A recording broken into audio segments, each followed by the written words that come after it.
working out well so far tonight, although I probably just jinxed us. Yeah, Bill, you plan on sticking around for the rest of the show this time? Yeah. I don't know. I feel like you did a great job last time with that second half, so I don't know what needs to happen here. I think we're good. The ratings went up, I think 89%. Yeah, I'm sure they did. Well, maybe with a curve. No, it was great. You did an awesome job. I mean it. Let's see. Here we are, going live.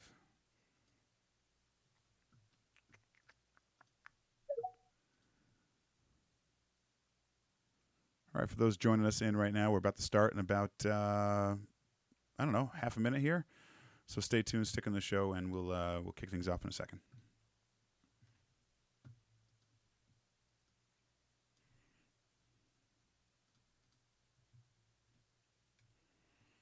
All right, no more wasting time. It is that time of the night.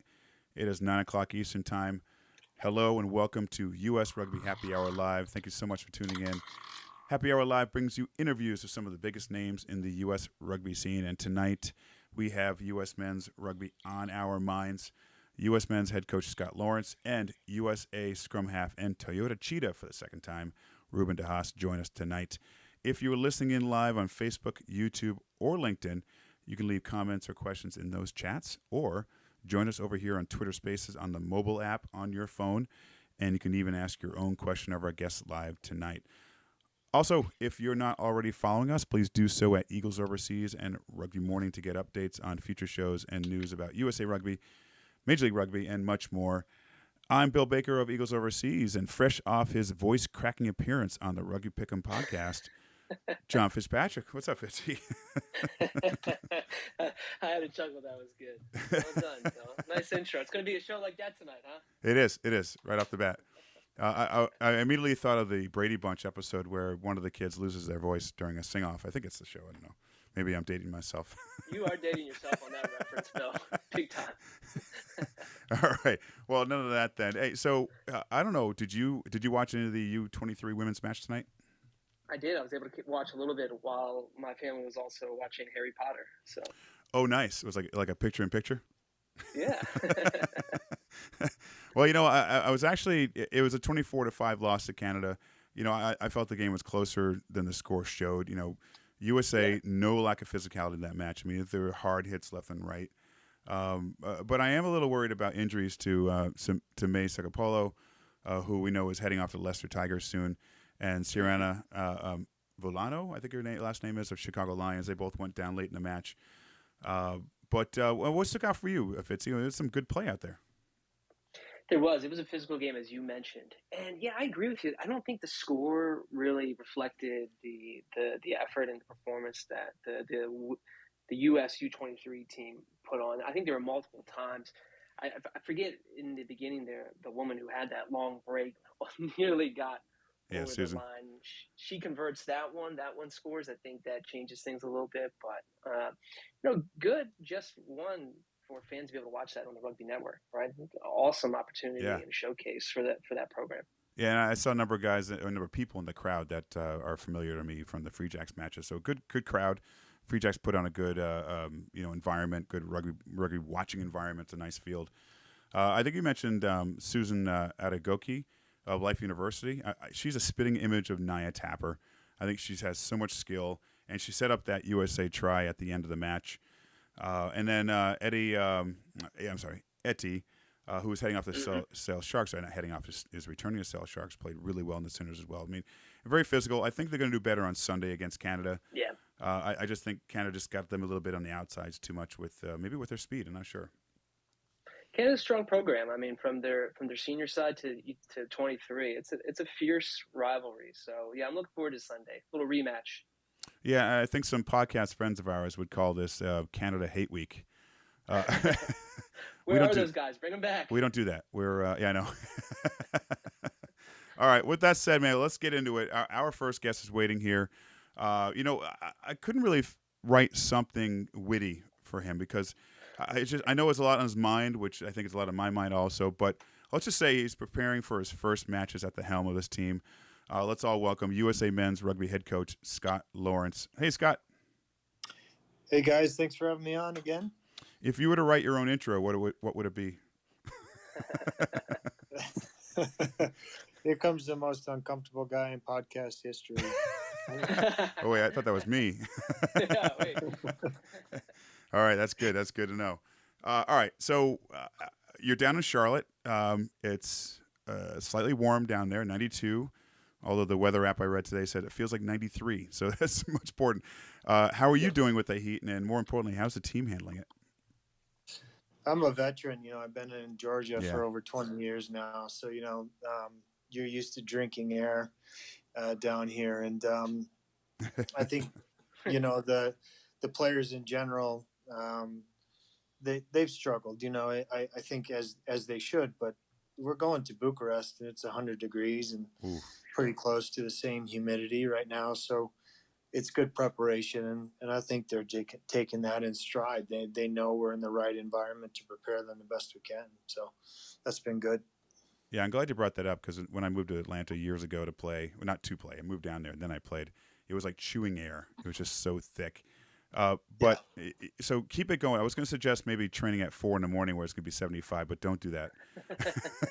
Stick with the hot humidity. Yeah, exactly. All right. No, So it's been good. Yeah. Thanks, Scott.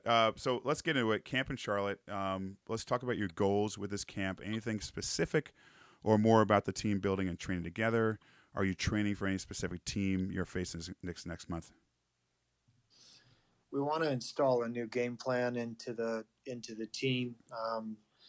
We've had it's a pretty fresh group. So priority number one is to get some new players able to play test rugby, but then also playing in a way that probably suits the new player group that's coming through, and a game plan. So it's kind of a double-sided coin. So we talk about the concept of playing freely, and we call that 0G.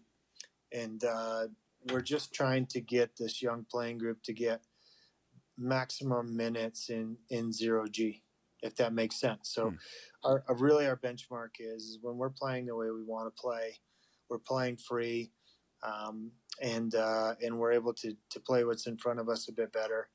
Then we want to get seconds and minutes in that.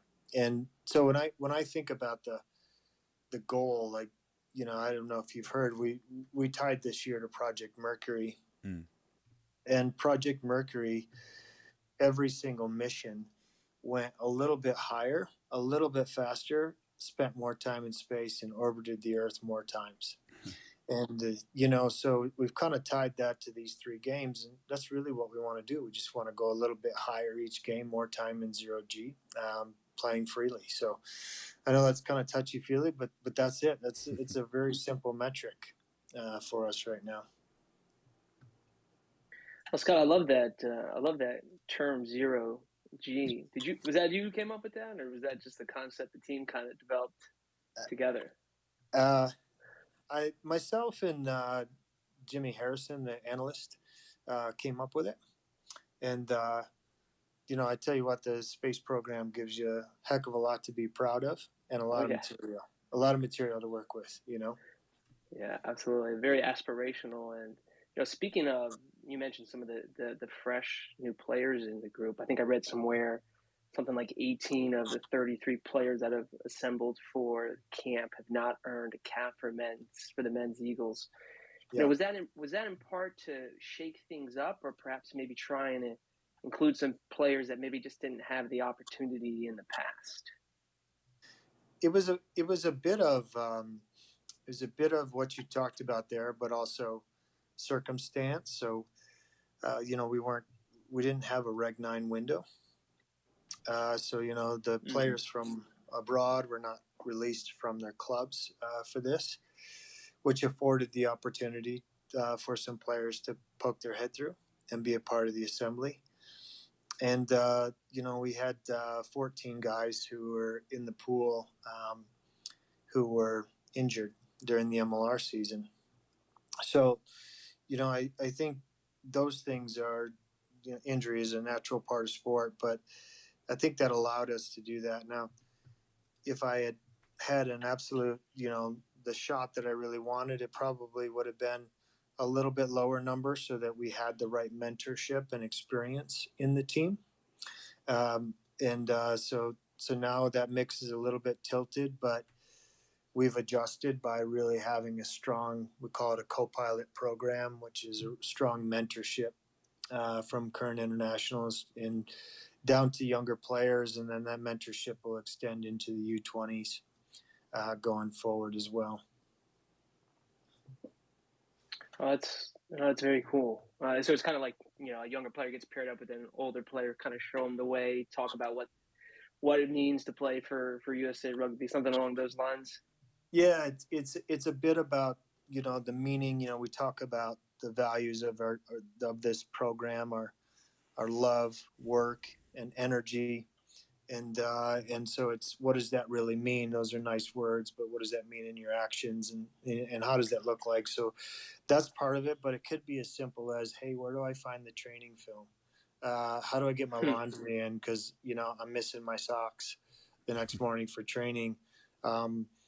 Little tips and tricks. We're about ready to go into Romania, and there's a group of players here who haven't traveled. They may have traveled abroad, but they haven't performed in a test match abroad. And all the things that can go into that are things that experienced players know how to deal with. And so it's a lot to it.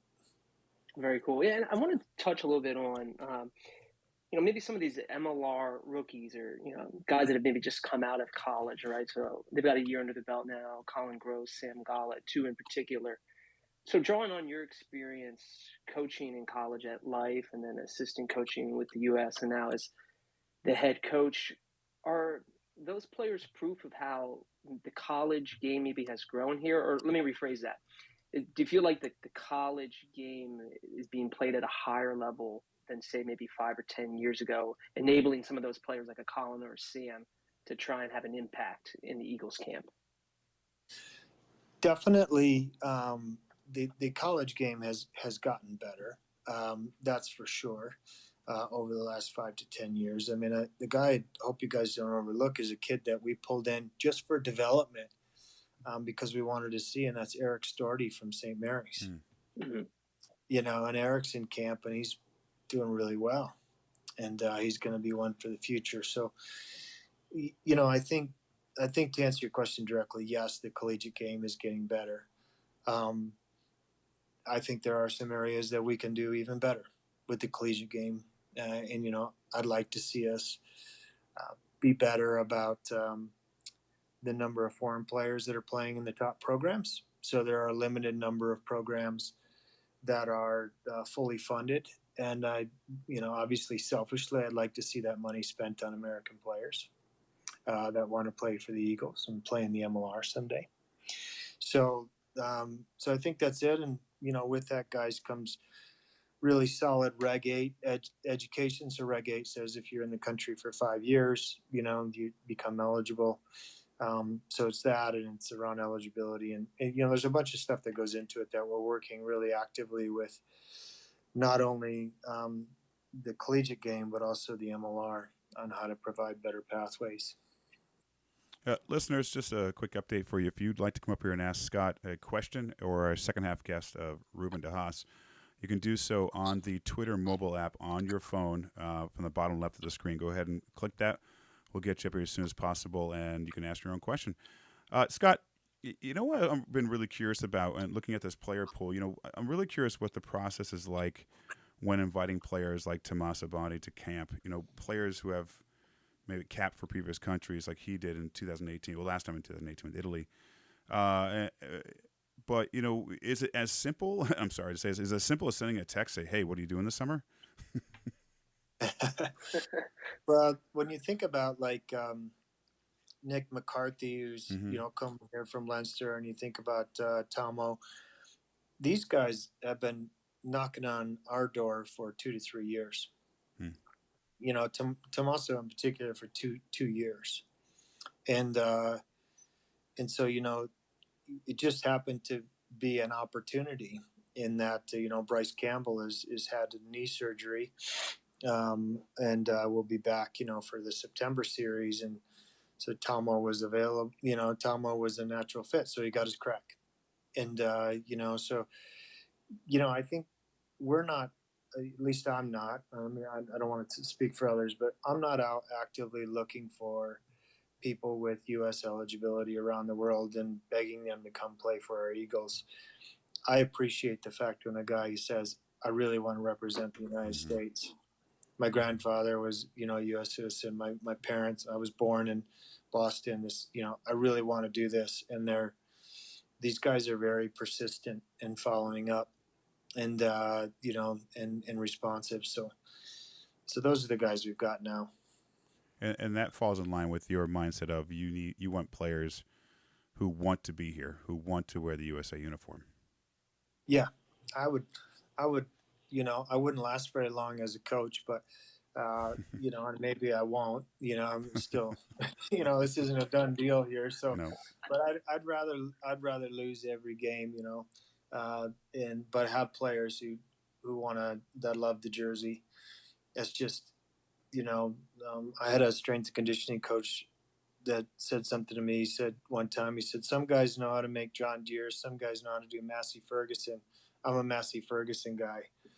And, that just means I only know how to do it one way. And, and the teams I've enjoyed coaching and being a part of, and I think have had some success, are guys that are really willing to work hard for each other and really want it.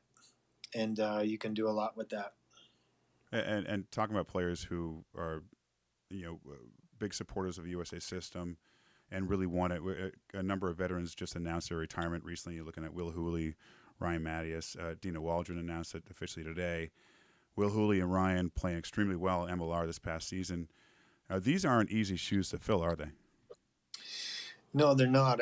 They're not. I think we've got some big shoes to fill on some of these players, but I think, we also have to look at the aging playing population that is in the MLR. There was an initial bump of players that came in the beginning and have been 5-6 year pros and now, and so they're good opportunities. And I think Sam and Colin are good examples of what's achievable, but probably anomalies in the draft classes that are coming through, in terms of ones that are getting actual meaningful minutes. So, that's something there's a young group that's coming in, and we have to get past vanity numbers of how many opportunities there are and get to quantitative, real measures of how many minutes are they playing, and and are they actually getting on the pitch and developing,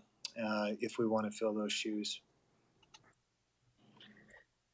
Got it, Scott. And speaking of some of the veterans, there are a few players who are unavailable because they're maybe recovering from some injuries. But like a guy like David Anui, he's not in the mix for these August matches. Anything you can share there around him being unavailable? It was due to that. So Reg 9 is the opportunity that you get an official release from the club, and so without a Reg 9 window, they wouldn't release him. And that's their right as a club. They're not required to do that. So yeah, he's not available due to that. Got it. So our next guest around 9:30 is USA Eagles scrum half Ruben de Haas. Now, I got to ask this question. He scored a 42-meter drop goal, I believe, against Canada in 2021. So our question: does Ruben have the green light to attempt more drop goals? If he makes it, that's 0G. Right? Oh, nice. So, if he misses it, that's a big crash back to earth. That's for sure. But we're really trying to grow these guys, and like we said, we want them to get excited. We talk about going to the party. When you see an opportunity, be brave, do the obvious thing. The obvious thing is a drop goal and you can slot it, then we want you to be brave and go do it. And that's the way we're approaching it. Well, maybe we can get Nono to do that because he's been famous for kicking drop goals in the MLR season here. He made one, but that one in the final was a shank. Yeah, that was definitely shank to the right. I do want to say a quick note there, Scott. I ran into Bryce Campbell at the match in Chicago, and no one was more disappointed than he was in what he's going through right now and not being in camp. You can just see it in his face how the captain is just devastated not to be ready to go. And so if you can say this for me or answer this for me, him out, AJ, who have been the captains for the side for a bit now, are there other players stepping up saying, "I want to be the captain now. I want to lead this team"? We have a group that's called Fido, Hmm.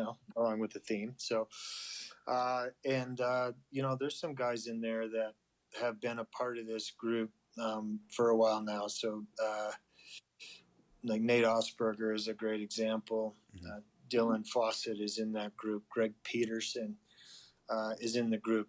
Tavita Lopetti, who I believe is a young, up-and-coming leader that we're trying to develop to take the team forward over the next few years. So all good candidates to do that.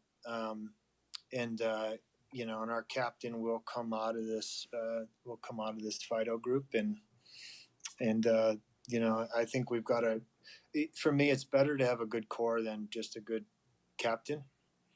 It's just, a really strong core. You add in a Paul Mullen, and who's really good about the environment. And now you've got a group of guys that you can rally around, and whoever wears the game day is a tactical decision that we'll make. But, there's 4 or 5 other captains that are controlling different aspects of the environment each day. And Scott, let's talk about your coaching staff here. You added Nick Easter, who's played in 3 World Cups with England. Blake Bradford from Life. I'm sorry, I cannot pronounce names tonight. Alama. Thank you. As your attacking coach, he's got a ton of history with Samoa and Auckland head coach. Talk about what this coaching staff offers you and the team. Immense amount of diversity. We did some personality profiling and how we could work together better coming into the camp. And it was, when you took the support staff in terms of medical and things off the board, and you look at the coaching staff, it's spread across the board, which is really exciting because they can step up in different ways. But, the thought process behind building this staff was kind of Blake and Elvis from an American coaching perspective, wanted them to have strong coaches they could work with to help develop them. So there's a pathway for 2 American coaches to come through. Al plays, the way he coaches attack is the way that we want to play. So it kind of matched what we thought was our strength in the American playing base. And then Nick, I just wanted a grumpy Englishman. I just needed more edge to our defense. And, just a hard man and he does that. And, kind of the unsung hero is a guy that Grant Keenan, who's from the Crusaders, he's Crusaders Academy, but we've placed a real priority on personal development and skill development, and he's really mastered that. And, the one-on-ones the players are getting each day and the development has been massive. And Grant will be a part of us for the next few months here because I think we can get a lot accomplished on the individual player basis between now and the November Test Series. Scott, before we get to the November Test Series, I want to chat a little bit about the 3 matches in August. Those will be your first matches at the helm. Any butterflies? You feeling nervous yet? No, I don't. Luck is for the unprepared, as they say. So, and I feel confident that the team is getting better, and I know that sounds cliche, but honestly, that's the only thing I care about is, can we show improvement each and every day? Are we showing improvement from game to game? Are we in 0G more and more? So,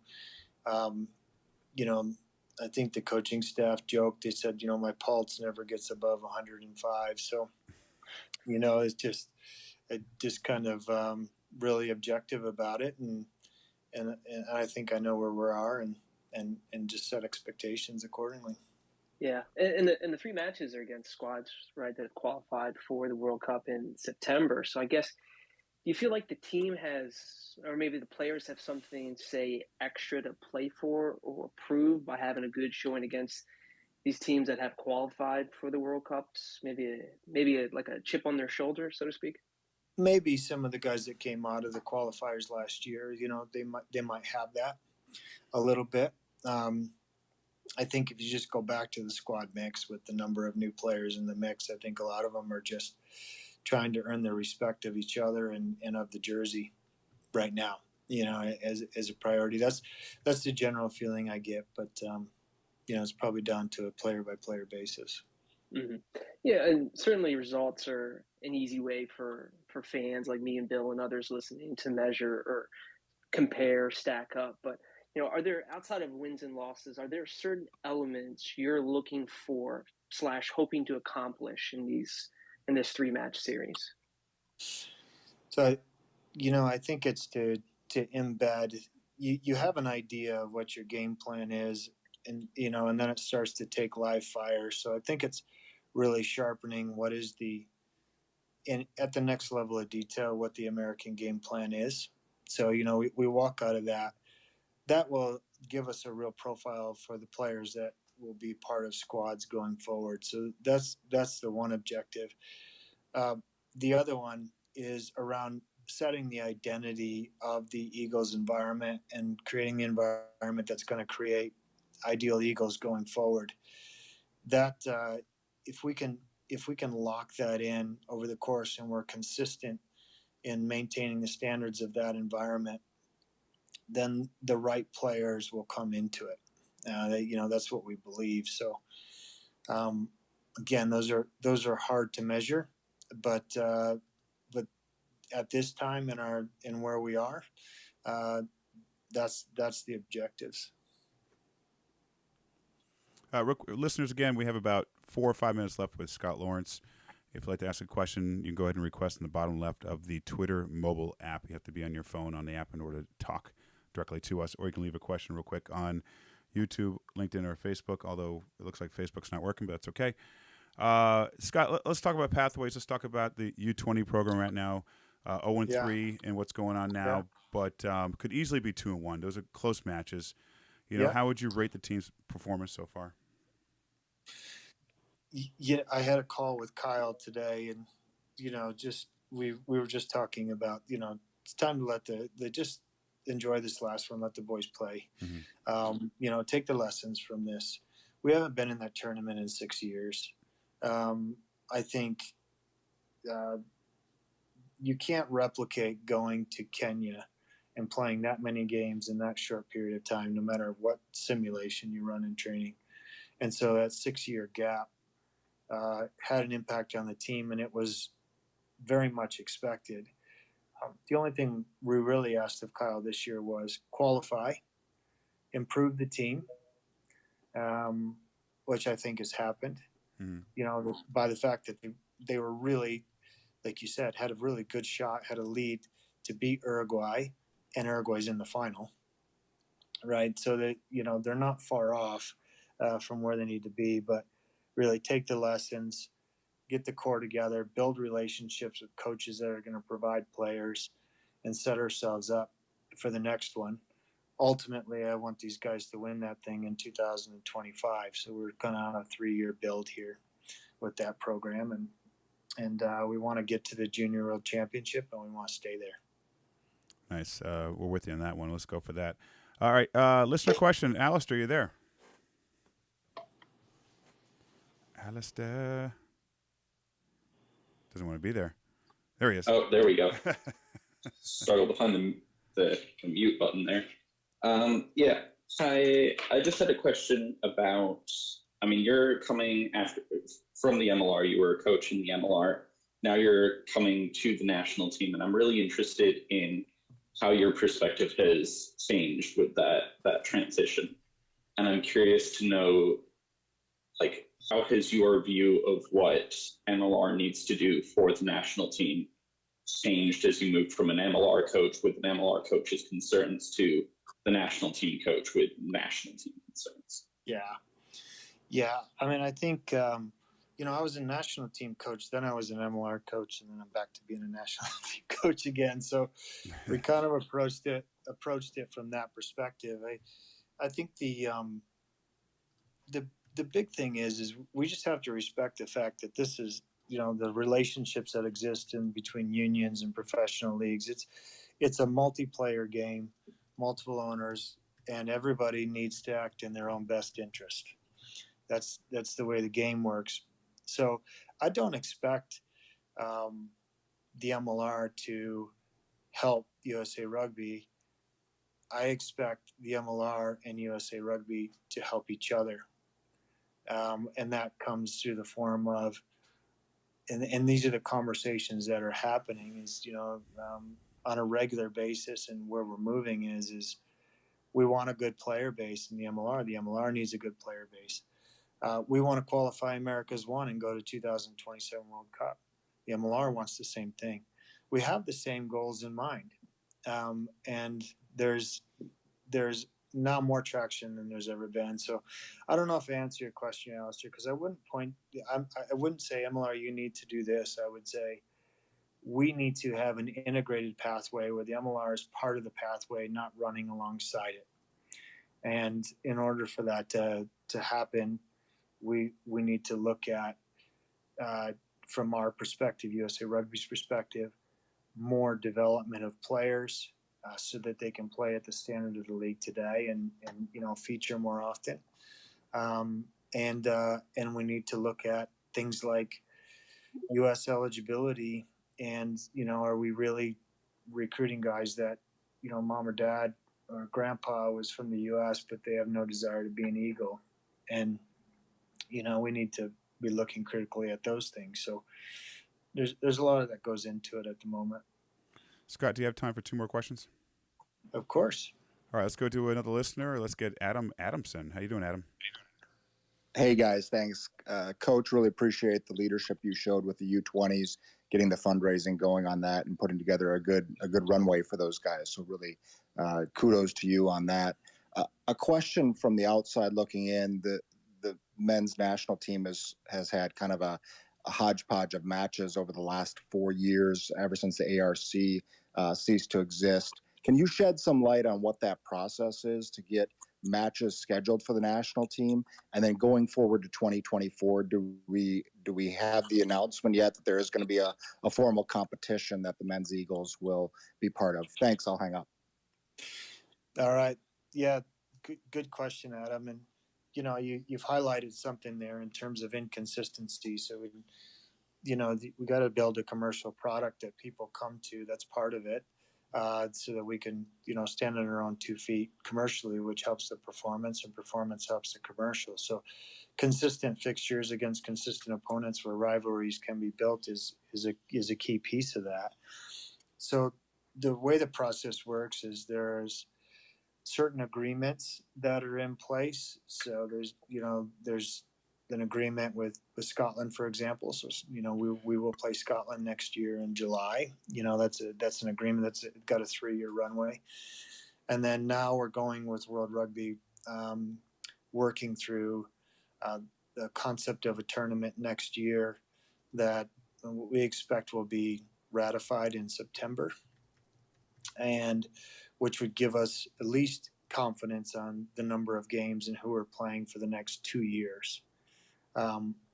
Which is massive because it helps with that 2025 qualification. You can start to build a real plan around it as an organization. So more to come in September, though. I hope that gets ratified. It's an exciting opportunity, and we could be playing as little as 11 and as many as 13 test matches next year, which is phenomenal. Wow. Thank you, Adam. All right.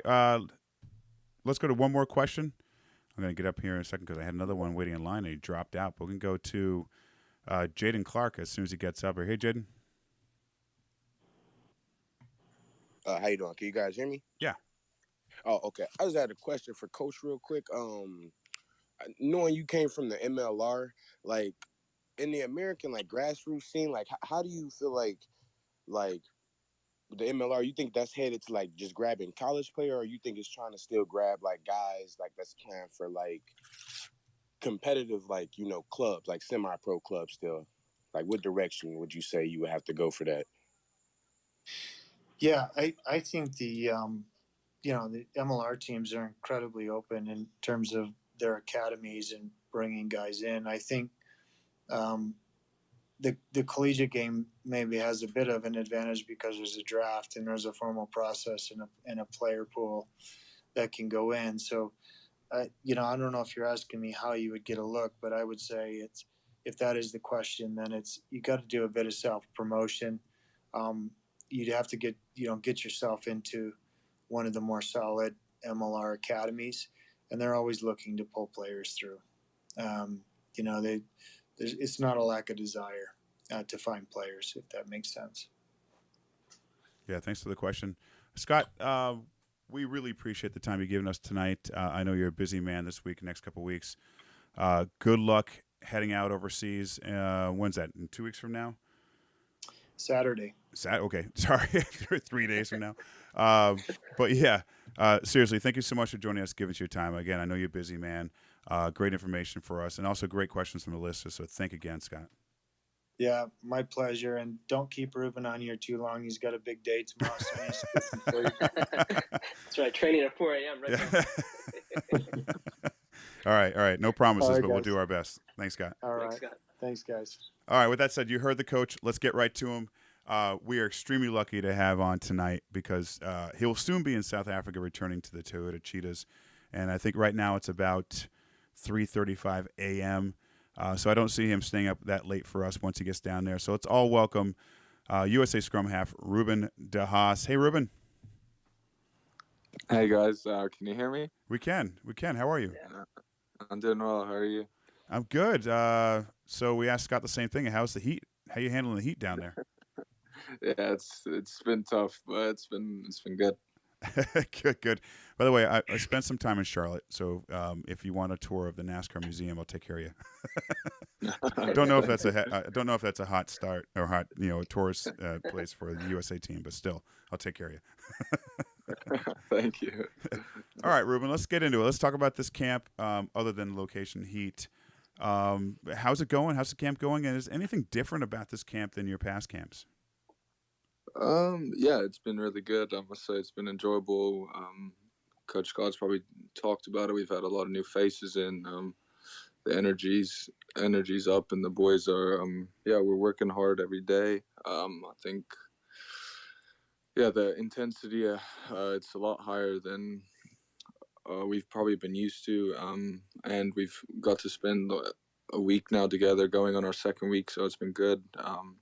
And the training intensity has been a lot higher, so I think the boys are really enjoying it, and we're just going day by day and doing what we need to do day by day.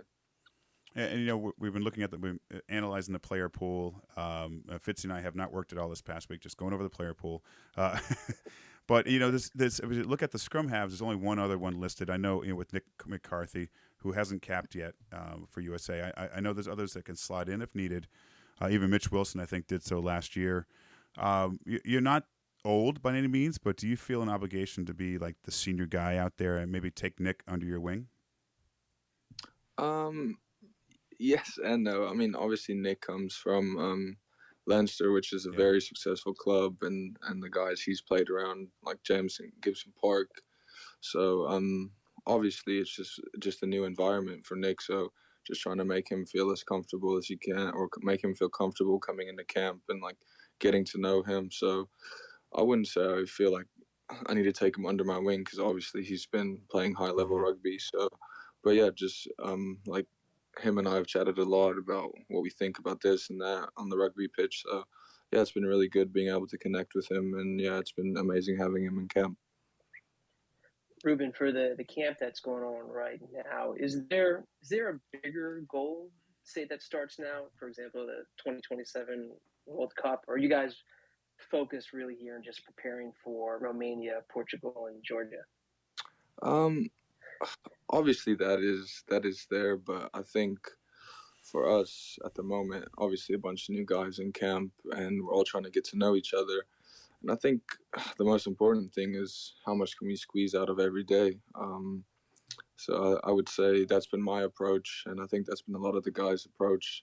New coaching staff coming in with Coach Scotty, so obviously it's like we're picking each other's brains and just trying to get as much as we can out of every day. We asked Scott a similar question, but for some of the players who were around the last year and a half or so, some of the holdovers, do you feel like there's maybe something to prove against Portugal? Look, I think you can probably go into that game with a bit of the chip on your shoulder or a bit of a bad taste, but at the end of the day, you kind of have to put that, or I've tried at least to put that behind me. That's in the past, so we got to focus on what we're trying to do going forward. So obviously, every time you put on the jersey, you want to win, and that's what I want to do every time I step onto the field with the USA jersey on. So obviously, when we play against Portugal, you're going to be like, okay, I want to get this one back, because that's just a competitive nature. But I think as a group, like I said earlier, we're just trying to focus what we can do in the daily basis and then go from there. Listeners, just like we did the first half with Scott Lawrence, if you'd like to come up here and ask a question of our guest, Ruben de Haas, you can do so on the Twitter mobile app by requesting the bottom left of the app and coming up, ask a question. We did have one holdover from the first half. He had some connection issues. Ryan Kirby, did you want to step up here for a second, or are you good? No, I'm good, guys. Sorry about that. Kind of in backwoods Tennessee right now, so. No worries, Ryan. Ruben, appreciate it. I appreciate you, man.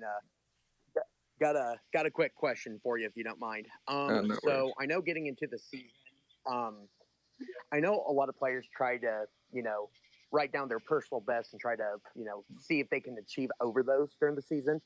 Really, my question to you is what are your expectations for this year? For me as a player, or for the Eagles group? Sorry. On both, if you want. Sorry. Yeah, I think he was saying. Ryan, I think Ruben. I think he's saying maybe both you and the team. Yeah, I said both. Sorry, bad connection. So for me personally, I might repeat myself, but I think for me, like what I've tried to tell myself every day when I've been getting out of bed is just be your best, be the best you can today, wherever that's helping the people around you or whatever I need to do to feel like after I've done training, I've squeezed everything out of that training. That's what I'm just trying to focus on, and then the rest will take care of itself. So trying to train as hard as I can, be as fit as I can, help the team in whichever way I need to help the team. And then for the team goals, obviously it's an entire new, it's almost like a new beginning for us. So like again, we just got together. We're learning a lot about each other. So it's still very early, and we have a long way to go. And I think we know that, but that's exciting for us. I think so. I think the boys are very excited every day to come in. We're learning. We want to play a different way, and I think it's very exciting. I think I heard Coach Scotty mention we're trying to figure out what way we want to play and what we're trying to get after. So. That's pretty exciting for us. So that's pretty much how I've been thinking about every day. Yeah, thanks for that question. Okay, one more question from a listener, and we're going to move on to some club stuff as well. Let's go to John. John, how you doing? Hey, doing well, thanks. Hey, Ruben, big fan. Been watching you for a couple of years now. That drop goal you drilled against Canada from like almost half field. That's one of the best droppies I've seen in a while. Thank you. Just as a 9, like who's played and playing at the highest level and played with one of the best club teams in the world. I was just kind of curious. Like, it seems like the refs are reffing the breakdown a little differently in recent years, where they're harder on jacklers. It seems like, in terms of like supporting body weight, and they have to show like clear lift, et cetera, et cetera. Like, do you think that's sped up the game a lot, or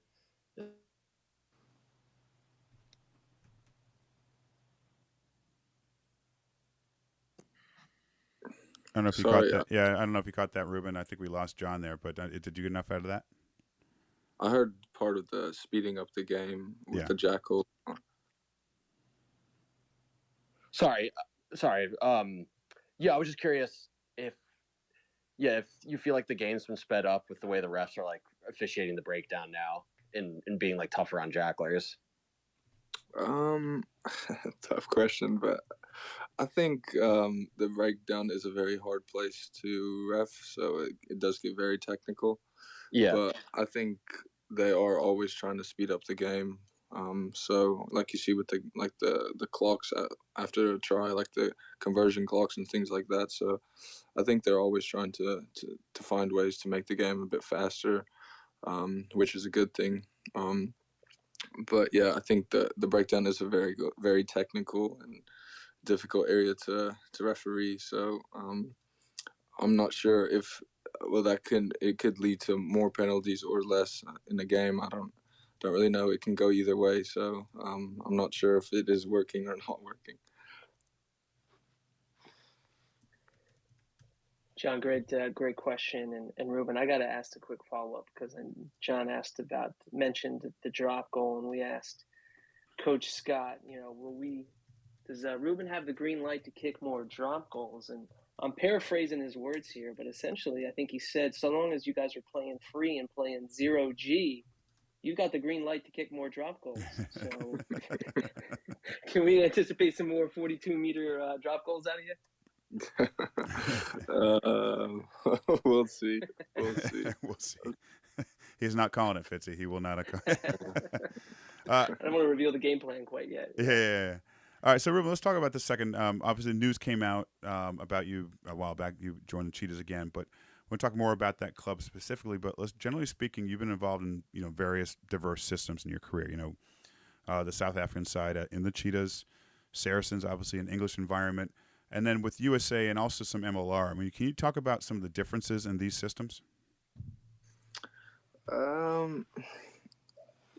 Yeah, I think obviously all the clubs are going to have a different system in the way they play, and obviously the Cheetahs are a bit more throwing the ball around, having a crack from pretty much everywhere. And then at Series, when I first got there, the first year was very structured, like not really playing in our own half. And then the second year, we started throwing the ball around a lot, or a bit more, and it worked really well for us. So obviously, I think wherever you go around the world, every club has a different way of playing or a different way of doing their thing. So yeah, but I think it's just obviously you have to get everyone to buy in and believe in that, and then you can be successful.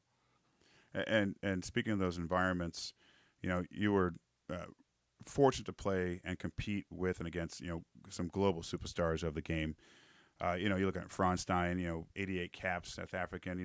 Looking at Ruan PNR with the Cheetahs, and a big amount of like British and Isles Lions, England players at Series. The Owen Farrells, the Atojes, etc. Which of these players impressed you the most, and why? I mean, it must have been amazing playing with and against these guys. Yeah, definitely. Yeah, very, very fortunate to be able to spend time with those guys. It's a tough question because I guess you could say each and every one of them is very unique in their own way. Obviously at Series, like Faz, Jamie George, Mako, Billy. Yeah, when I first got there, it was quite scary because I'm like, well, I watch these guys on TV every weekend, and then I'm in the same room with them, so it was quite intimidating. But I would say probably the guy who impressed me the most is probably Owen Farrell. It's just, to me, it was just amazing how much of a competitor he is and how he sets standards, and he like brings everyone in the club. He wants them to meet his standards. So that was quite unreal to be able to be in that environment around those guys for 2 years. And I loved it there. I'll cherish those moments forever. But yeah, Faz, yeah, it's just a very, very big competitor and unreal leader. And KP seemed to have some success with Series, outside of the injuries he had, and he's related to the Vunipolas, right? Yes, they're cousins. That's right. So him having that family there is a great connection. But I mean, was that something for you that was important? Maybe Jordan Series, being with a USA teammate. And nothing taken away from KP, but or was it more about that environment of Series and then just having KP there is just a bonus? Yeah, obviously having KP, like going into a new environment, like I didn't really know anyone besides KP, so it was awesome having someone there that I knew, which helped me settle in easier and stuff like that. But for me, I think obviously going there, like the success that clubs had, the trophies they've won, like the amazing environment it's a high level environment. So I mean, for me, I just wanted. Obviously, it didn't work out the way I wanted it to, Mm-hmm. but I just I'm so glad I went there, and like I literally tried to soak up everything I could. So yeah, I learned a lot, not just on the field, but off of the field as well. So yeah, it was an amazing experience. Ruben, I want to move over and talk a little bit about the Cheetahs now. They're playing in the Curry Cup in South Africa, but also in Europe's Heineken Cup Challenge. I'm sure you're very excited to start your 2-year contract back at the Cheetahs, this time in a much more senior role as when you arrived there, the first time as a 19-year-old. What drew you back to South Africa? Yeah, obviously, I think the big thing for me is I still wanted to be playing in Europe. Um, so that's going to be very exciting with them still being able to play in Europe. And I think for me, it's still I wanna compete against the best in the world. So obviously in Europe, you're able to do that. So yeah, I'm just really looking forward to that experience. Do you, Ruben? Did you need that move to Europe maybe to grow as a player, mature, if you may?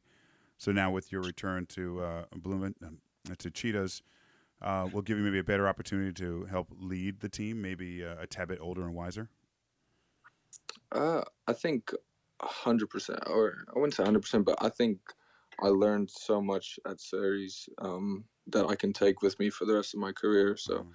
obviously, like we said earlier, being around those guys like Faz and Mako and Bill, like those are like Faz has been playing on the world stations. He's been 19, so like he knows the in and outs of rugby, and he has so much like such a good rugby brain. You're always just trying to pick his brain and soak up everything you can from him. So I think that experience was a really good experience for me.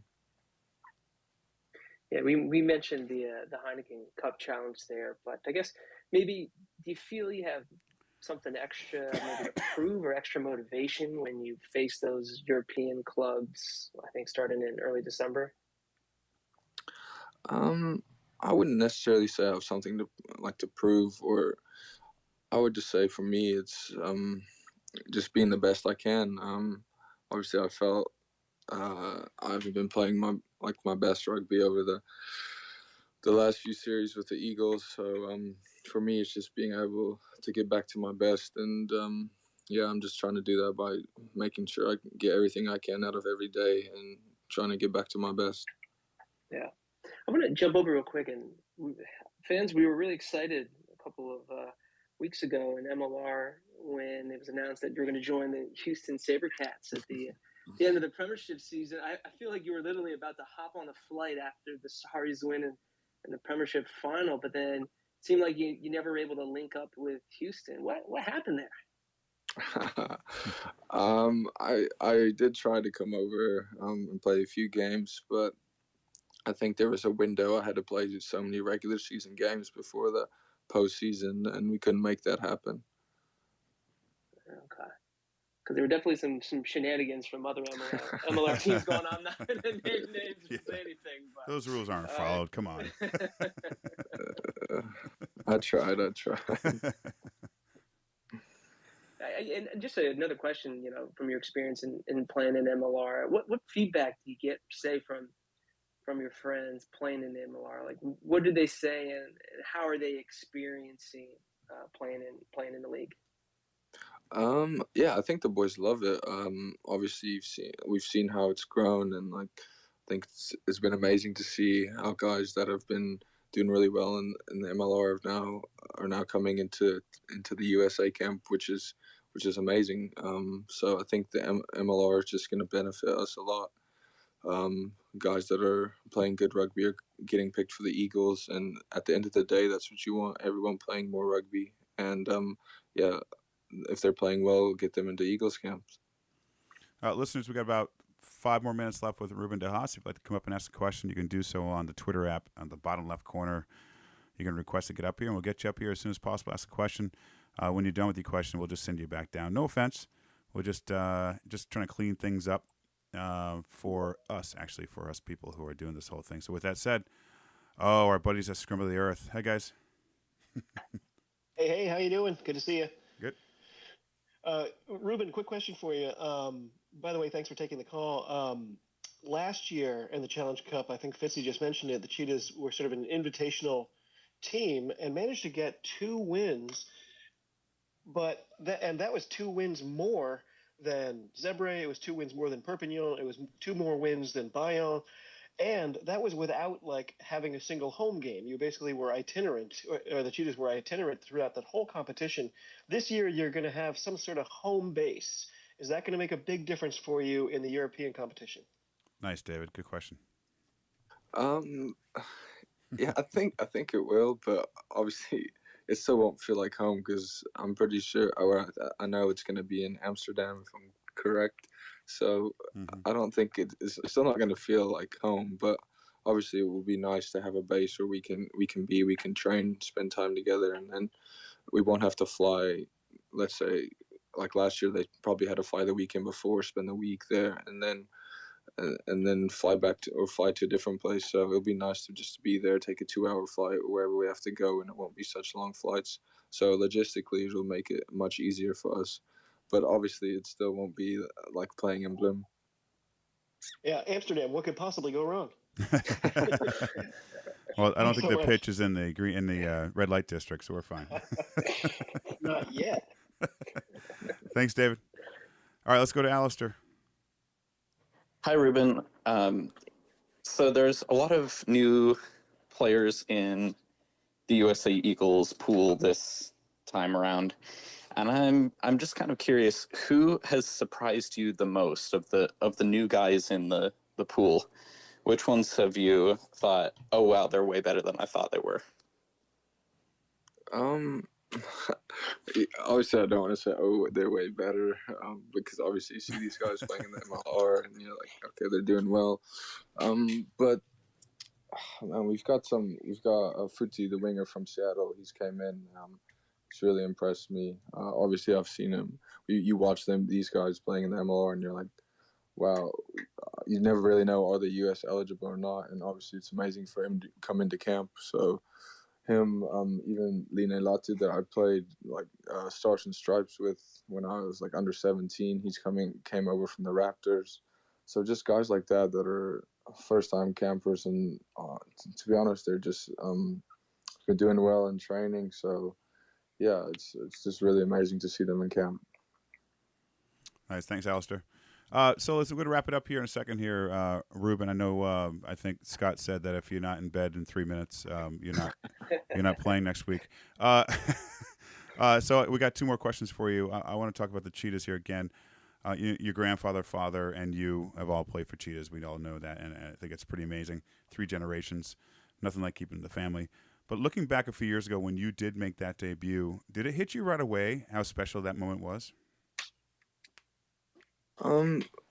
Yeah, I think before I made my debut, I was gonna make my debut a few weeks before that, and then COVID hit, and then it took forever for us to get back to rugby again. So obviously that excitement the first time, okay, I'm gonna play, I'm finally gonna make my debut, and then it didn't happen. So when I finally got to make my debut, it was really special, and I really enjoyed that day, and it's a memory that I'll cherish forever. Ruben, I gotta ask this question because your dad's listening in. But so you in your prime, and you take your dad in his prime, and you guys match up on the field. Oh, I like Who's this. the better player? Whose team is winning? Go ahead.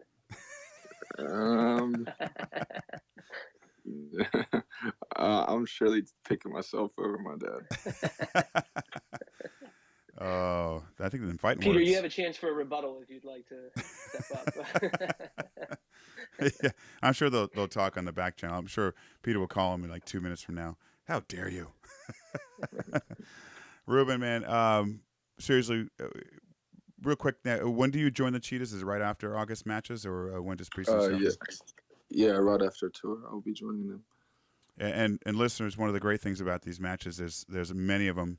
You can watch them. I think it's Flow Rugby has them, has the European Challenge, has the Curry Cup, so you can actually tune in to watch Ruben play, which is exciting for me, exciting for USA players as well to be able to watch you guys play overseas. Ruben de Haas, man, thank you so much for giving us your time. Good luck in camp and good luck come up here in August. No worries. Thank you guys so much for having me on, and thank you for all the support. You're welcome, man. Good luck again. All right, thank you guys. All right, good night. Fitzy, those are two great guys. Two. I mean, just to have these two on, have Scott Lawrence on again, who was amazing early on in the season. I mean, he said some great stuff about the new talent in the team, getting in these 18 new caps. I mean, what was your take on that? That was great. I loved it. I really like the 0G concept. I can't wait to every time we see a big play, I'm gonna be like, they're playing 0G rugby right now. So it took me a moment to understand what G meant, but because I'm like, let's go 10 Gs. Yeah, right. 20 Gs. 20 Zero, Gs. come on. No, but I'm excited about this selection, this camp he has out there. Love the rookies out there with Colin, Sam. Hopefully get some good playing time coming up next month. And then, get Tommaso in there, get McCarthy and all these guys. And I am sad to see Will and Ryan, those guys, not playing anymore, and Marcel Bracchi not in the squad as well. But I'm pumped. I mean, I'm really excited about this roster. Yeah, I think the word that I'm very cautious about this, but given what's happened over the last 18 months or so, but optimism. I really feel like there's like this sense of energy, this newness to the program, maybe a revitalization, if you will. And I'm not trying to knock anything that came before, but given what happened over the last 18 months, I feel like there's a lot of optimism, and I'm excited to see what the fellas do in August against Romania, Portugal, and particularly Georgia. Yeah, and I think some fans give way too much weight in how the U20s, U18s, U23s do. Mm-hmm. Even Scott, the coaches say, the wins and losses are not that important at this point. Yeah, they want to get there maybe next 5 years, whatever, and win the U20 Cup. Mm-hmm. But this is about development. I'm not worried about it. I mean, we're going to get there. We're going to get there. Might take a little while to get there. And you know what? Honestly, I love having Ruben on the show. I think next time we need to come up with a joke that makes the guy actually laugh and loosen up a little bit. No, but he's great. I did want to ask him about if he actually does measurements of the depth of the tri-zone wherever he plays. Because remember that match against Canada a number years ago? Yes. Nearly flying out the back of the tri-zone. I know, you need to play in Houston. Yeah. What's my distance? Yeah. No, but Ruben has a lot of a wealth of knowledge, and he's young. He's still young. I think he had his third cap by the time he was like 19 or something like that. It was just crazy. So he's promising. I do love the depth at scrum half. I think guys like Ruben need someone to push them. Maybe have someone behind them that says, "Okay, Ruben, you need to get better." That kind of thing, and he'll get it. Yeah. He'll get it with the Cheetahs. Yeah. He'll get it here and everything else. So it's I liked what Ruben had to say. Agreed. Good hour. Yeah, great hour. All right, everybody. Thank you so much for tuning in. It's been a blast tonight. Special thanks to Scott Lawrence, USA Rugby interim head coach. Hopefully will be full-time head coach if you ask me eventually. And also Ruben de Haas, USA and Toyota scrum half, Toyota Cheetah scrum half. I'll get that out. Ruben Haas for joining us. Thank you so much to Scott and Ruben. Thank you all for tuning in. Have a great night, and we'll see you guys next week. Thanks again. Bye-bye.